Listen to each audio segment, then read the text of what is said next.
أعوذ بالله السميع العليم وبوجهه الكريم وسلطانه القديم من الشيطان الرجيم من همزه ونفخه ونفثه بسم الله الرحمن الرحيم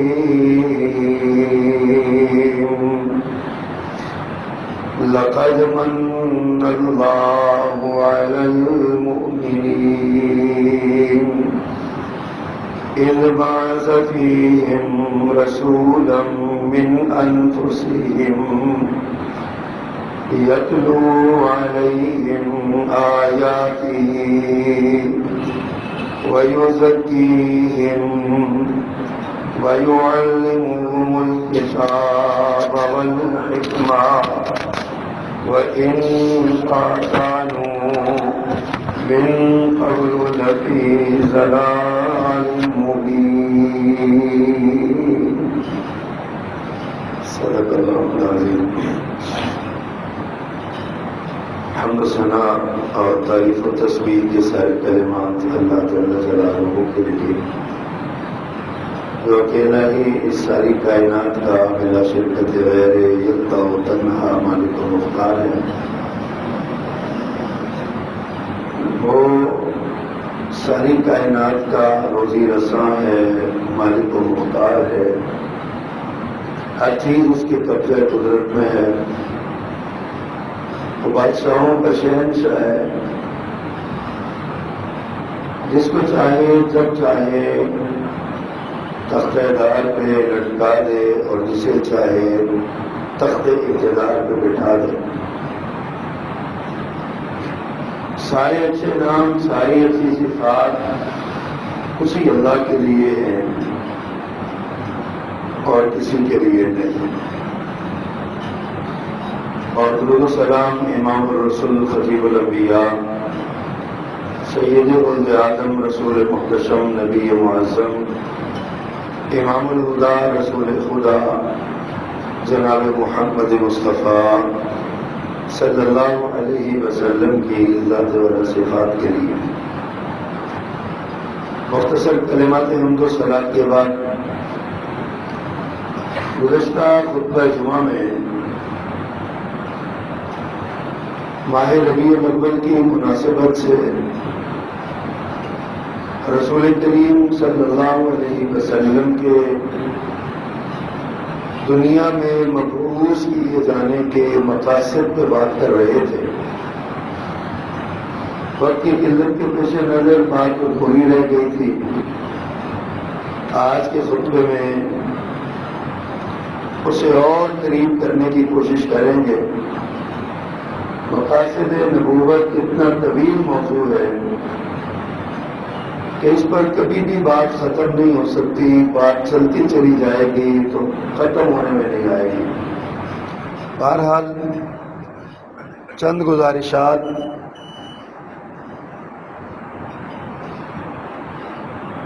گزشتہ جمعے میں یہ عرض کیا تھا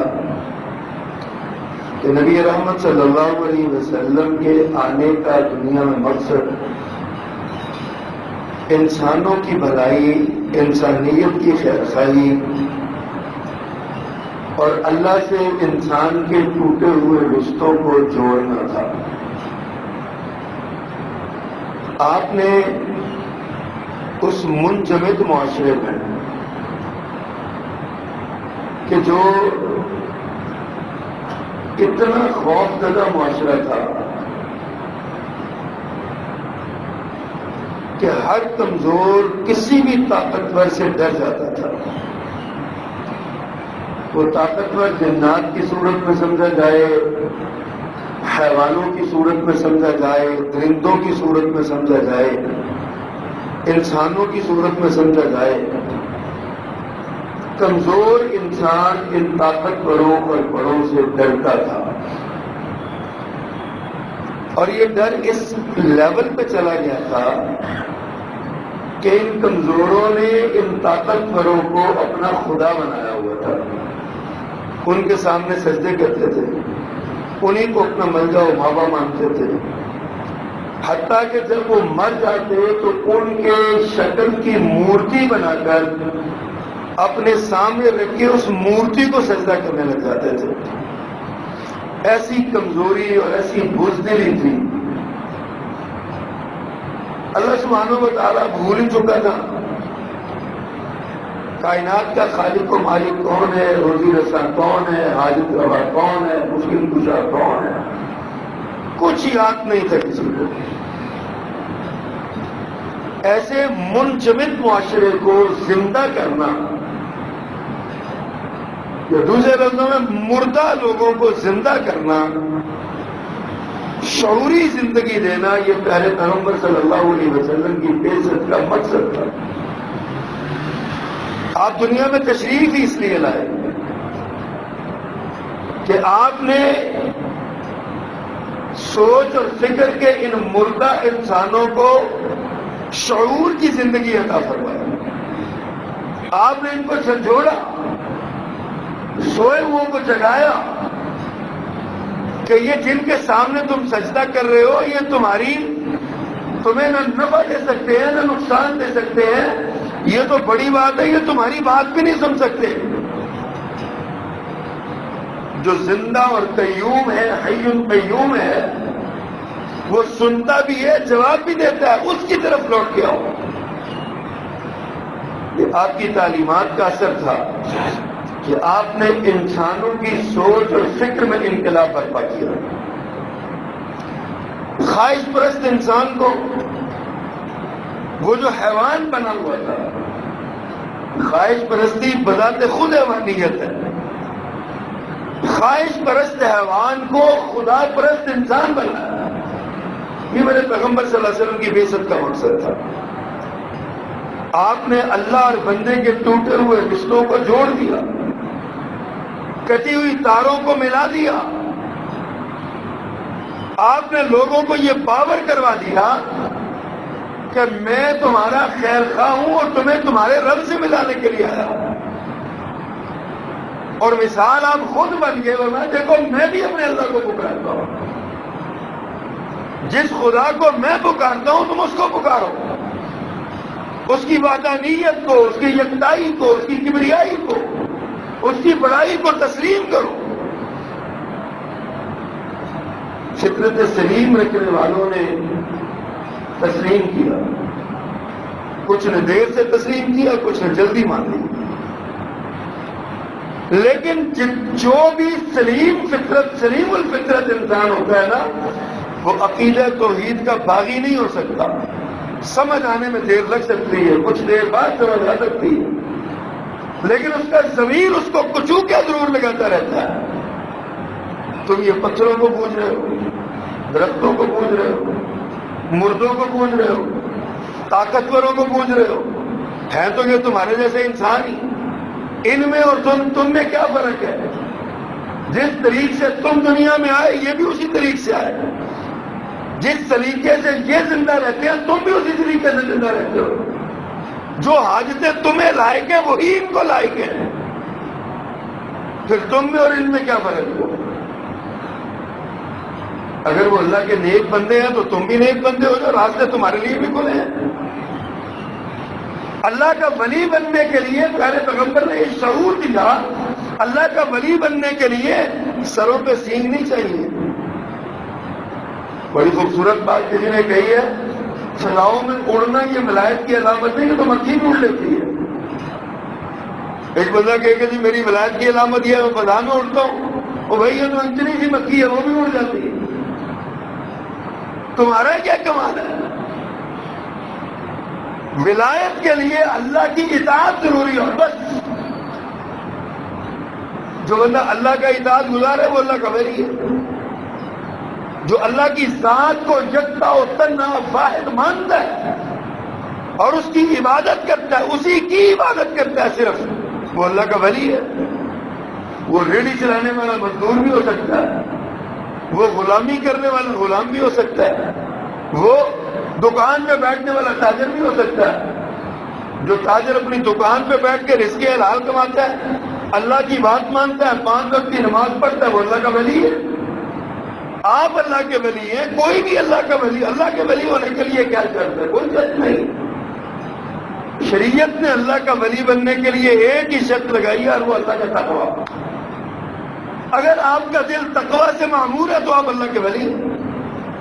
اگر آپ اللہ کی اطاعت کرتے ہیں تو آپ اللہ کے ولی ہیں۔ اگر آپ اللہ کے رسول کی بات مانتے ہیں تو آپ اللہ کے ولی ہیں۔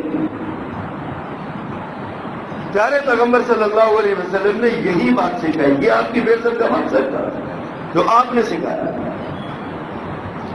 آپ جو انقلاب لائے، وہ انقلاب شخصی انقلاب یا فردن انقلاب نہیں تھا، وہ انقلاب ایک فرد میں انقلاب کے ذریعے ایک پورے معاشرے کا انقلاب تھا۔ آپ دیکھیے تو آپ نے ذاتی انتقام کسی سے نہیں لیا۔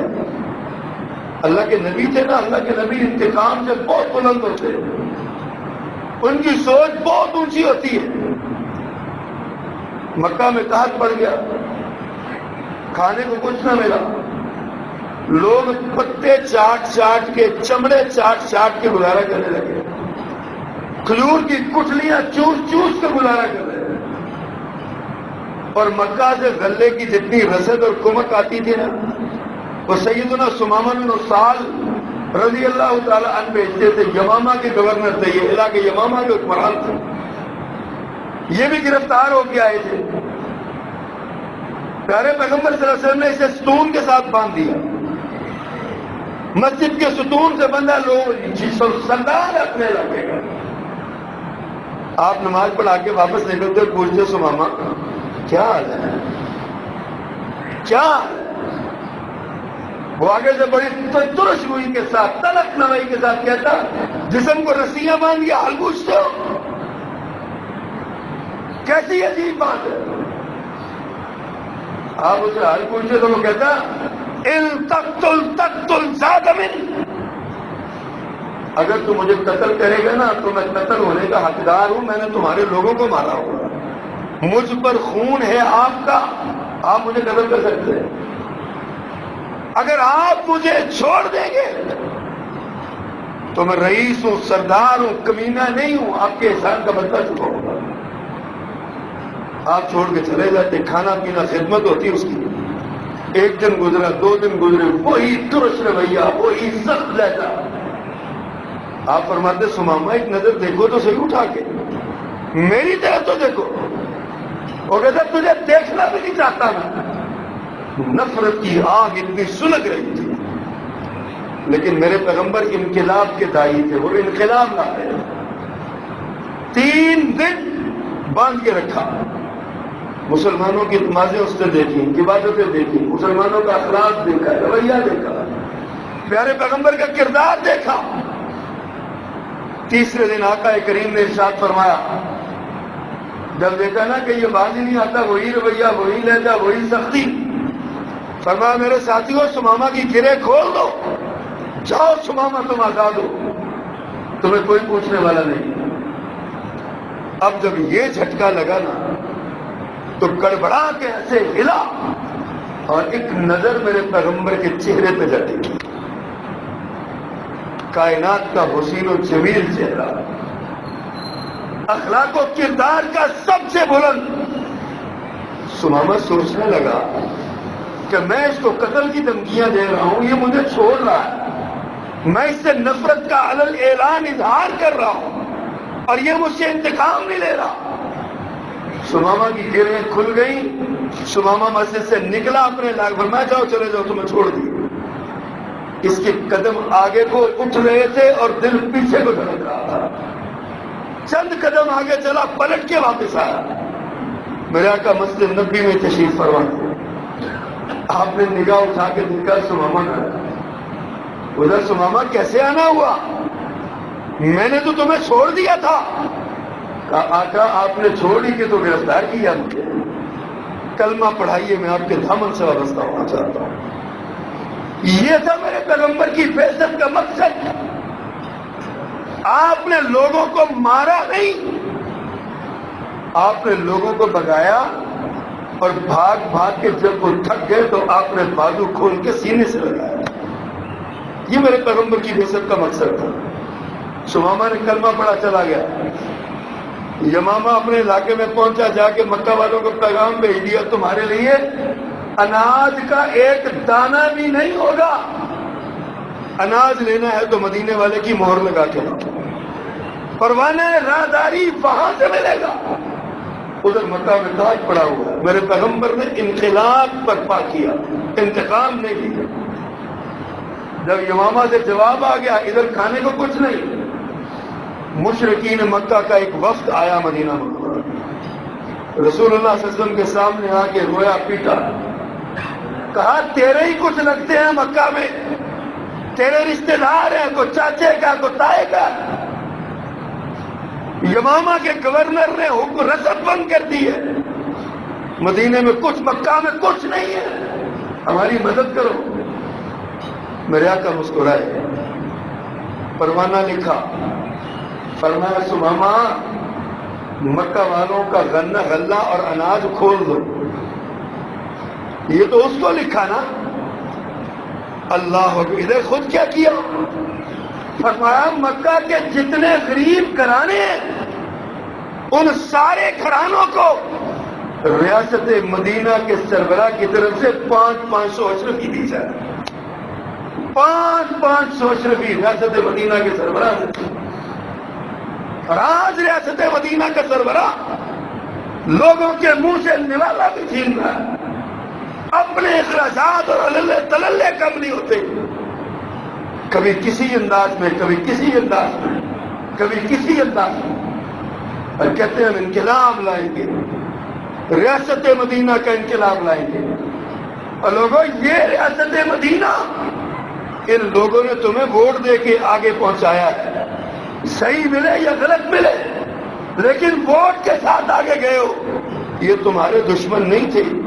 اس ریاست مدینہ کے سربراہ کو دیکھو، جس کو دھکے دے کے مکہ سے نکالا گیا، جس کو تشدد کر کے نکالا گیا، جو سارے اس کی جان کے دشمن تھے، وہ اس کے پاس آئے، کہا ریلیف چاہیے۔ میرے آقا نے انقلاب برپا کیا، تکلیف نہیں پہنچائی، ریلیف پہنچایا۔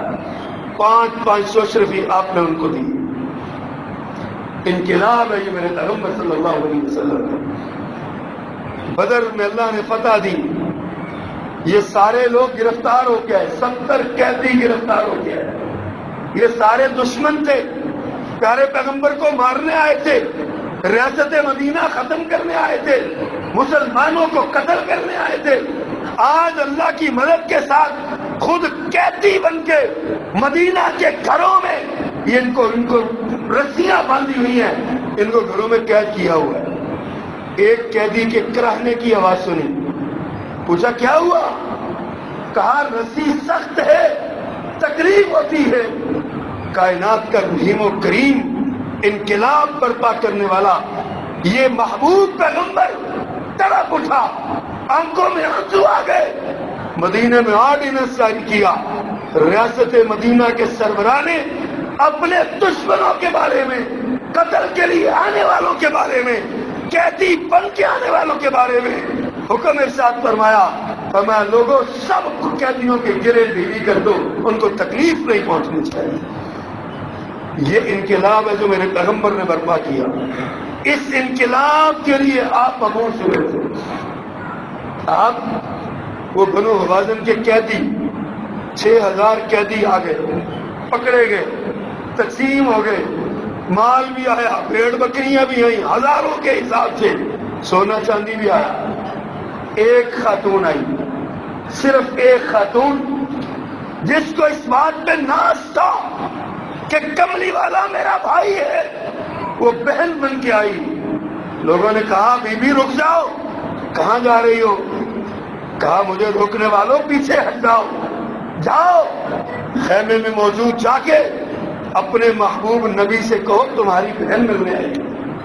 صحابہ پریشان ہو گئے۔ میرے پیغمبر کی زندگی بڑی عجیب زندگی ہے۔ میرے پیغمبر کا نہ کوئی بھائی تھا، نہ کوئی بہن تھی، نہ کوئی میرے پیغمبر کا کلاس فیلو تھا، نہ کوئی میرے پیغمبر کا یعنی اس طرح کا کوئی رشتہ نہیں تھا. کہا تیری بہن آئی ہو.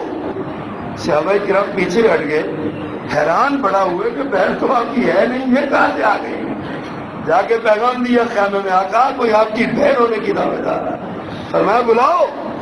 ماں شیما آئی، آپ نے اس کو دیکھا، اس نے کہا مجھے پہچانو، یہ میری انگلی پہ آج بھی تمہارے دانت کے نشان ہیں، بچپن میں تم نے دندی کاٹی تھی یہاں پہ. میرے آقا کو منظر یاد آئے، بہن کی بے بسی اور بے کسی دیکھی. فرمایا آپ کیوں تشریف لائیں؟ مجھے حکم کرتی، پیغام بھیج دیتی. اور بہنوں کو ذلیل کرنے والوں، بہنوں کے حق مارنے والوں، میرے پیغمبر نے یہاں بھی انقلاب برپا کیا. میرے پیغمبر نے بہنوں بیٹیوں کے بارے میں ایسی تربیت کی ہے کہ میرے پیغمبر کی بعثت کا مقصد تھا. فرمایا آپ کیوں آئیں؟ حکم بھیجتی، پیغام بھیجتی. پاس بٹھایا، کملی والی چادر اتار کے قدموں کے نیچے بچھائی. اللہ اکبر. فرمایا حکم کرو. بہن کیسے آئی؟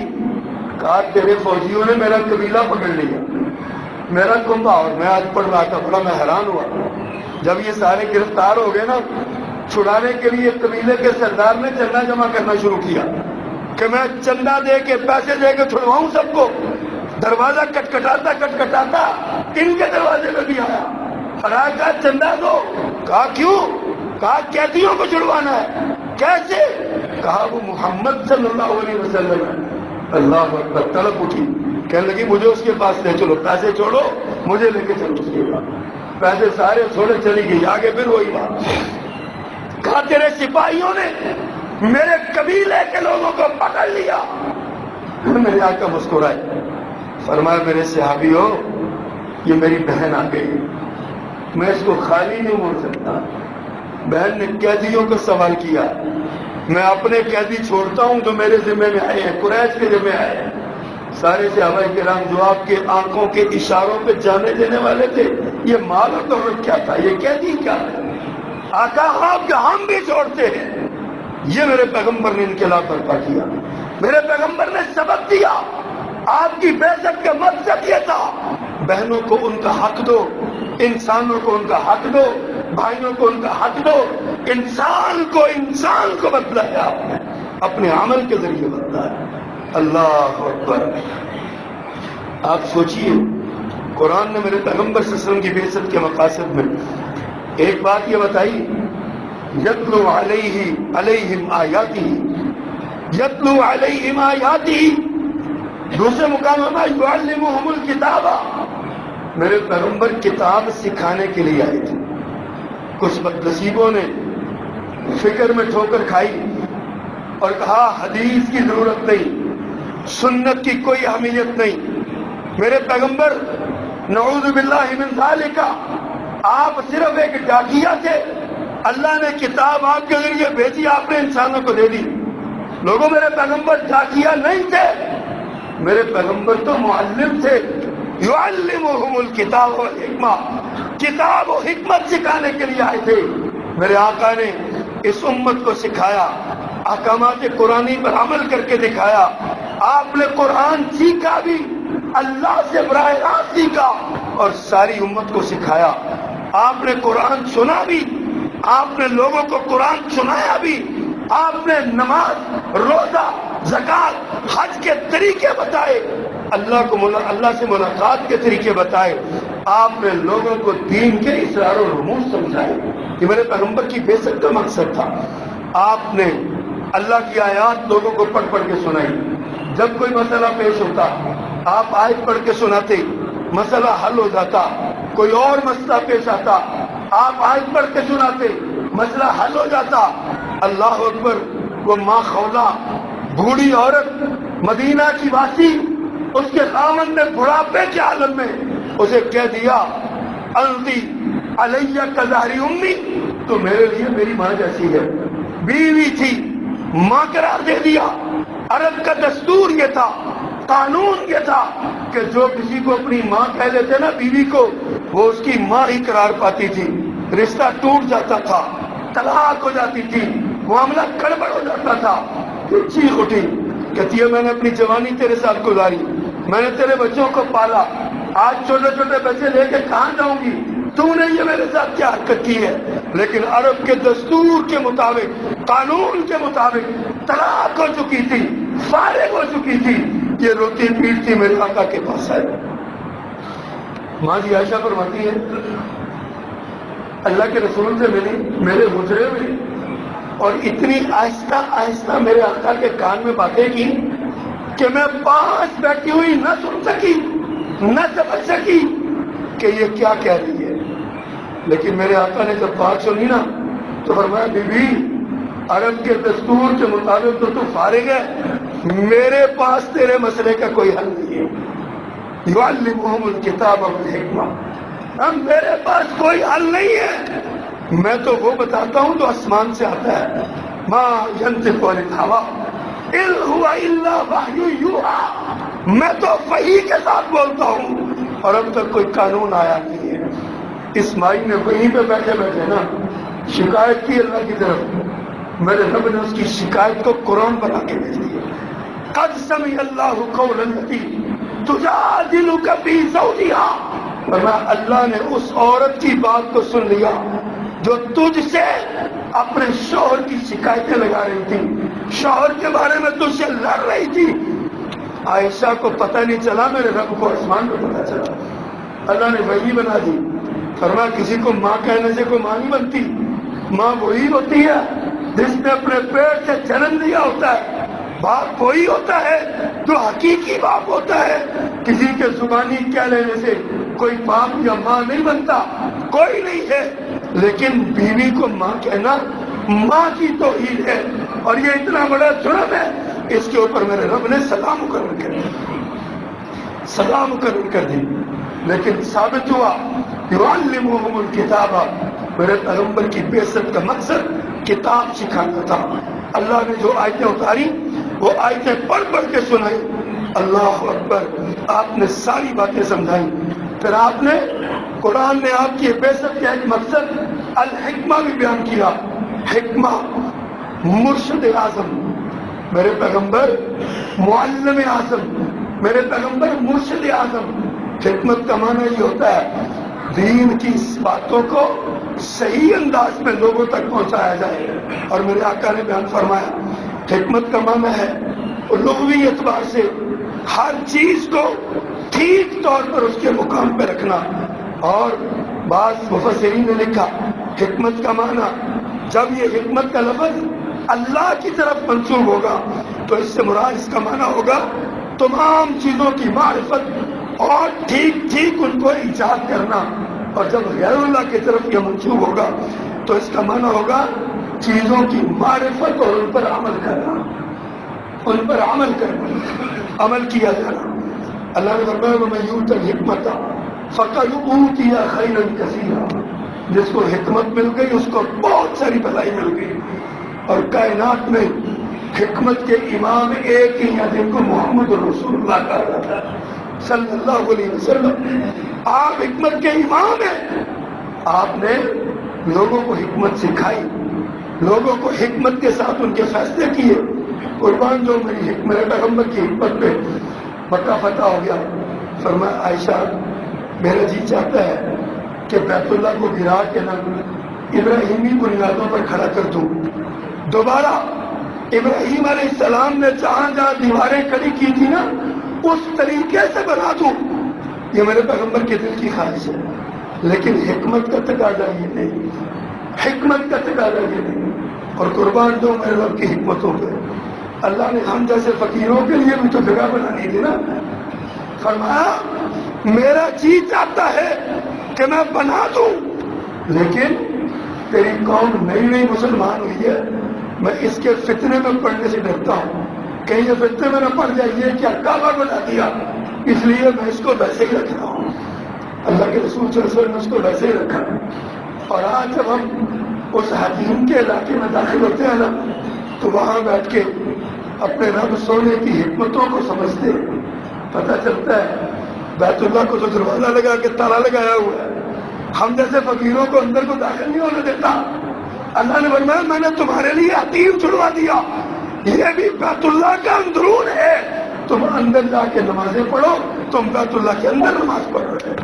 حکمت اللہ کی، حکمت میرے پیغمبر صلی اللہ علیہ وسلم کی، اور ایک میرے نبی کی کا جو مقصد ہے عزت کا، وَيُزَكِّيهِمْ تزکیہ، گناہ گاروں کا تزکیہ، اندر باہر سے تزکیہ، لوگوں کی فکر کا تزکیہ، لوگوں کی نظر کا تزکیہ، لوگوں کی زبان کا تزکیہ، لوگوں کے اعمال کا تزکیہ، لوگوں کے لباس کا تزکیہ، لوگوں کے روحانی لباس کا تزکیہ۔ میرے پیغمبر صلی اللہ علیہ وسلم نے فرمایا، ایک قصہ آپ کے سامنے رکھتا ہوں، آپ کو بات کی سمجھ آئے گی۔ حضرت سلمان فارسی رضی اللہ تعالیٰ عنہ، کم و بیش ان کی عمر 250 سال بیان کی گئی، 250 سال کی عمر تھی جناب سلمان فارسی کی۔ چند ماہ پہلے میں ان کا ساری سیرت سنا چکا خود پر، اگر کسی کو یاد ہو تو یاد ہوگا، دوبارہ دہراتا ہوں۔ یہ سلمان فارسی رضی اللہ تعالیٰ کس طرح بکھرے بکاتے پہنچتے پہنچاتے مکہ مدینہ منورہ میں پہنچے، میرے پیغمبر کے دامن سے وابستہ ہوئے۔ آپ نے پیسے دے کے غلامی سے آزادی حاصل کی، آزاد ہو گئے۔ اللہ کے رسول صلی اللہ علیہ وسلم نے ان کا بھائی بنایا ابو درداء رضی اللہ تعالیٰ عنہ کو۔ یہ مہاجر تھے، ابو درداء انصاری تھے۔ حضرت سلمان مہاجر قرار پائے چونکہ ہجرت کر کے آئے تھے، یہ بھائی بن گئے۔ انہوں نے عیسائیت کو پڑھا تھا، مجوسیت سے یہ بدلے تھے، یہودیت کو بھی جانتے تھے، سارے مذاہب کو جانتے تھے، آج مسلمان ہو گئے۔ جو بات کرنا چاہتا ہوں اس پر اور کیجیے۔ اللہ تعالیٰ نے ابھی پردے کے احکامات نہیں لائے تھے، یہ بھائی بن گئے ابو درداء رضی اللہ تعالیٰ کے۔ ابو درداء ان کو لے کے اپنے گھر چلے گئے۔ حضرت سلمان فارسی رضی اللہ تعالیٰ نے ابو درداء کا گھر دیکھا تو پریشان ہو گئے۔ میری بہنیں اور بیٹیاں غور کریں اس بات پر، اور آپ بھی جا کے اپنی بیویوں کو بیٹیوں کو سبق پڑھائیں، یہ سکھائیں، تعلیم دیں۔ آپ نے دیکھا ابو درداء کی بیوی ہے، ابو درداء شوہر ہے، لیکن گھر کا حال یہ ہے جیسے ابو درداء اکیلے ہی ہوتے ہیں، نہ کوئی صفائی، نہ کوئی ستھرائی، نہ کوئی پردے، نہ کوئی صاف بستر، نہ کوئی کھانے پینے کا دھیان۔ اور آپ نے اپنی اس بہن کو دیکھا، ابو درداء رضی اللہ تعالیٰ کی بیوی کو دیکھا، اور اس کو دیکھا پرانے کپڑے، گندے کپڑے، کوئی سر کو تیل نہیں، کوئی ایسا چہرے پہ آثار نہیں کہ یہ کسی کی بیوی ہے، اور ابھی ہے نوجوان، جوانی کی عمر ہے۔ جھٹکا لگائی، پوچھا اے میری بہن تو نے یہ حالت کیسے بنائی ہوئی ہے؟ کہا میرے بھیا میں کیسے کس کے لیے حالت بناؤں، میں کس کے لیے کپڑے بدلوں، میں کس کے لیے بنوں سنوروں، میں کس کے لیے؟ میرے شوہر کو میری حاجت ہی نہیں ہے، ان کو صرف مجھ سے روٹی چاہیے، میں روٹی پکا دیتی ہوں، وہ کبھی کھا لیتے ہیں، کبھی وہ بھی نہیں کھاتے، ان کو میرے ساتھ کوئی غرض نہیں ہے۔ اللہ اکبر۔ آج بھی بعض عورتوں کا حالت یہی ہے، گھر میں وہ ایسے رہتی ہیں جیسے صرف کام والی عورتیں ہیں، ان کا کام ہے شوہر کے کپڑے دھو دینا، شوہر کو روٹی پکا دینا، بچوں کو اسکول بھجوا دینا، اور پھر تھوڑی دیر آرام کر لینا۔ وہ گھر کی مالکن بن کے رہتی نہیں ہے، وہ اپنے شوہر کے لیے بنتی سمجھتی نہیں ہے۔ اور افسوس کے ساتھ کہنا پڑتا ہے کچھ شوہر بھی ایسے ہیں جن کو اپنی بیگمات سے کوئی غرض ہی نہیں ہے، ان کی بھی یہی ہوتی ہے، آتے ہیں تو اپنے کام لگ جاتے ہیں، صبح نکل جاتے ہیں، رات آئے سو گئے، صبح چلے گئے، اور سمجھتے ہیں بیوی کو خرچہ دینا یہ ہماری ذمہ داری ہے، وہ ہم نے دے دیا۔ اس کے پاس بیٹھ کے دکھ سکھ بولنا، اس کے پاس بیٹھ کے پیار کی باتیں کرنا، اس کے پاس بیٹھ کے اپنی گھر کی اور بیرون کی باتیں کرنا، تو لوگوں یہ تو میرے پیغمبر کی بھی سنت ہے۔ روزانہ عصر کی نماز کے بعد آپ اپنی ساری بیویوں کو اس گھر میں جمع کرتے جہاں آپ نے رات رہنی ہوتی تھی، اور آپ اپنی بیگمات سے باتیں کرتے، ہنستے کھیلتے، اور ہم کیا کر رہے ہیں؟ ابو درداء کی بیگم نے شکایت لگائی، سلمان فارسی رضی اللہ تعالیٰ نے فرمایا اچھا اس کا میں کرتا ہوں علاج۔ تھوڑی دیر ہوئی، کھانا پکا، ابو درداء رضی اللہ تعالیٰ نے کھانا اپنے بھائی کے سامنے رکھا، کہا سلمان فارسی کھانا کھاؤ، بزرگوں کھانا کھاؤ، اور میں تو نہیں کھاتا، میں کیوں کھاؤں؟ کہا کھائیں، آپ کے لیے پکایا۔ کہا جب آپ کھاؤ گے تو پھر میں کھاؤں گا۔ کہا میرا روزہ ہے۔ کہا میں تیرے روزے کو کیا کروں؟ روزہ توڑو۔ نفلی روزہ تھا، پہلا دن تھا، مہمان تھے، ابو درداء نے روزہ توڑ دیا، ساتھ بیٹھ کے کھانا کھایا۔ رات کو سونے لگے، اللہ اکبر، رات سونے لگے تو ابو درداء نے سلمان فارسی کا بستر بچھایا اور کہا آپ آرام کیجیے۔ حضرت سلمان نے بازو پکڑ لیا، آپ کدھر جا رہے ہیں؟ کہا میں عبادت کرنے، میری عبادت کا وقت ہے۔ کہا خبردار، ادھر آؤ بستر پہ، بستر لگاؤ اپنا۔ حضرت ابو درداء کر رہا کہ بزرگ جنے یہ، اور وہ بھی نوجوان تھے، بستر بچھا لیا۔ تھوڑی دیر لیٹے تو پھر اٹھنے لگے کہ میں ساری رات عبادت کرتے تھے، پھر بازو سے پکڑ لیا، کہا اٹھنے کا وقت نہیں ہوا، سو جاؤ آرام سے۔ رات سلایا، صبح تہجد کا وقت ہوا، پھر سلمان فارسی خود اٹھے، ان کو نہیں اٹھایا، اور اٹھا کے کہا اب نماز کا وقت ہے، آپ پڑھو۔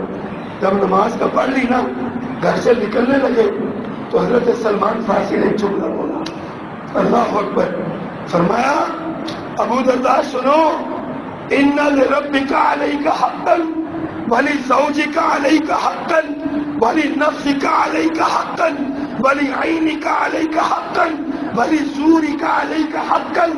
سنو ابو درداء، تم جس کو عبادت سمجھتے ہو یہ عبادت نہیں ہے، یہ رہبانیت ہے۔